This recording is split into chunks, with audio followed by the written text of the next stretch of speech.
नमस्कार दोस्तों, defence show में आपका स्वागत है। तो दोस्तों, एक बहुत ही बड़ा अपडेट निकल कर आ रहा है।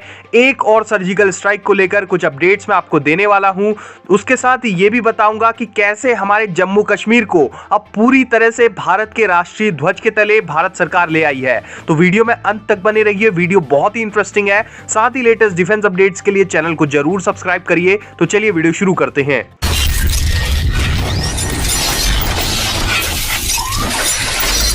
दोस्तों, अब तक भारत की ओर से 2 सर्जिकल स्ट्राइक सीमा की उस पार करी जा चुकी हैं, लेकिन ये दोनों सर्जिकल स्ट्राइक्स जहां रिटेलिएशन अटैक्स थी, तो तीसरी सर्जिकल स्ट्राइक एग्रेसिव मोड में भारत की ओर से जल्द ही अंजाम दी जा सकती है, क्योंकि अब भारत खुद पर किसी भी हमले का इंतजार नहीं करने वाला है।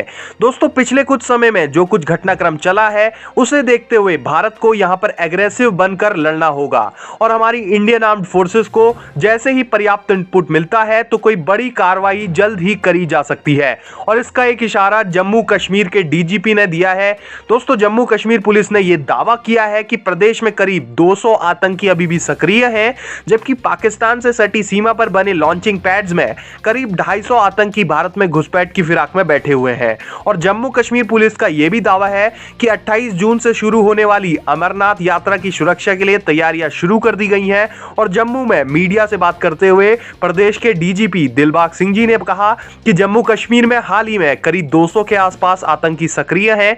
साथ ही उन्होंने ये उम्मीद जताई है कि इस साल के अंत तक आतंकियों की संख्या में भारी कमी देखने को मिलेगी। उन्होंने साथ ही में ये भी कहा है कि एलओसी और अंतर्राष्ट्रीय सीमा पर पाकिस्तान के लॉन्चिंग पैड्स पर करीब 200 से 250 आतंकी सक्रिय हैं। दोस्तों, जम्मू कश्मीर पुलिस के मुताबिक ये आतंकी लगातार घुसपैठ की कोशिश में लगे हुए हैं। दोस्तों, जल्दी जून 28 से अमरनाथ यात्रा भी शुरू होने जा रही है, तो उस वक्त जम्मू कश्मीर में अनरेस्ट पैदा करने की कोशिश इन आतंकियों की ओर से करी जा सकती है। और इसी के मद्देनजर हमारी सिक्योरिटी फोर्सेस पहले से ही पूरी चौकसी के साथ अमरनाथ यात्रा के लिए यहां पर तैयारियां कर रही है। दोस्तों, जम्मू कश्मीर पुलिस लगातार यहां पर डीप मॉनिटरिंग कर रही है और किसी भी संदिग्ध व्यक्ति पर नजर रखी जा रही है, क्योंकि दोस्तों ये समय बहुत ही ज्यादा नाजुक है, क्योंकि हाल ही में जम्मू कश्मीर से धारा 370 को खत्म कर दिया गया था।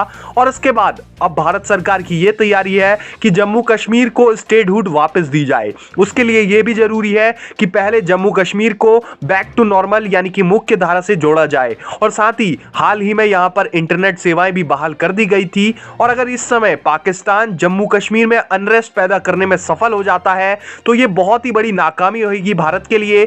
इसलिए हो सकता है कि भारत ऐसा कुछ होने से पहले ही कोई बड़ा एक्शन ले ले। हालांकि यह सब अनप्लान्ड तरीके से होगा और मैं यहां पर सिर्फ इसकी संभावनाएं व्यक्त कर रहा हूं। दोस्तों, इसके अलावा अब ये जान लेते हैं कि कैसे भारत सरकार जम्मू कश्मीर को भारत के ध्वज तले ले आई है। दोस्तों, जम्मू कश्मीर में अब सभी सरकारी स्कूलों की पहचान तिरंगे के साथ होगी। जम्मू कश्मीर स्कूल शिक्षा विभाग ने सभी सरकारी स्कूलों के साइन बोर्ड्स पर तिरंगा लगाना अनिवार्य कर दिया है। शिक्षा विभाग ने अपने आदेश में सरकारी स्कूलों की इमारतों को व्हाइट और ग्रे कलर से रंगने के लिए भी कहा है और साथ ही साइन बोर्ड्स पर तिरंगा होगा ये भी कहा है। और जम्मू कश्मीर प्रशासन का यह कहना है कि सभी सरकारी स्कूलों की पहचान करने के लिए कुछ नए कदम उठाए गए हैं, जिनसे सरकारी स्कूलों की पहचान अलग और आसान हो जाए।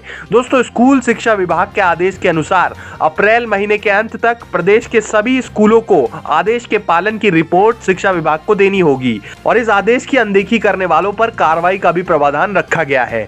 दोस्तों, ये सब सुनने में तो बहुत ही आसान और छोटी सी खबर लगती है, लेकिन ग्राउंड पर जम्मू कश्मीर में कुछ सालों पहले तक हालात इतने खराब थे कि तिरंगा फहराना तो दूर, यहां पर तिरंगे को देखते ही फाड़ दिया जाता था। और यही नहीं, धारा 370 हटने से पहले तक जम्मू कश्मीर का अपना एक अलग ध्वज हुआ करता था। और आपको जम्मू कश्मीर के पूर्व मुख्यमंत्रियों के बयान तो याद ही होंगे। तो ये सब इतना आसान नहीं था और इसीलिए मैं ये कह रहा हूं कि हमारी सिक्योरिटी फोर्सेस भी ग्राउंड लेवल पर काफी अच्छा काम कर रही हैं। और जिस तरह धारा 370 के हटने के बाद किसी भी सिविलियन पर गोली नहीं चलाई गई है, अपने आप में वो काबिले तारीफ है। और इसके अलावा मैं हमारी इंटेलिजेंस एजेंसीज के जवानों की भी तारीफ करना चाहूंगा, जो कि काफी महत्वपूर्ण इनपुट काफी कम समय में जुटाकर हमारी सुरक्षा बलों को दे देते हैं। तो जम्मू कश्मीर डीजीपी का बयान इशारा करता है कि हमारे सिक्योरिटी फोर्सेस के पास सीमा पर बैठे आतंकियों का अच्छा खासा इनपुट है और इसीलिए संभवतः कोई कार्रवाई करी जा सकती है। और साथ ही जम्मू कश्मीर के स्कूलों में जिस तरह से तिरंगे को अनिवार्य किया गया है, इसे मैं बहुत ही अच्छा कदम बताना चाहूंगा। आपका क्या कहना है इस बारे में कमेंट सेक्शन में बताएं। साथ ही लेटेस्ट डिफेंस अपडेट्स के लिए चैनल को जरूर सब्सक्राइब करें। जय हिंद, वंदे मातरम।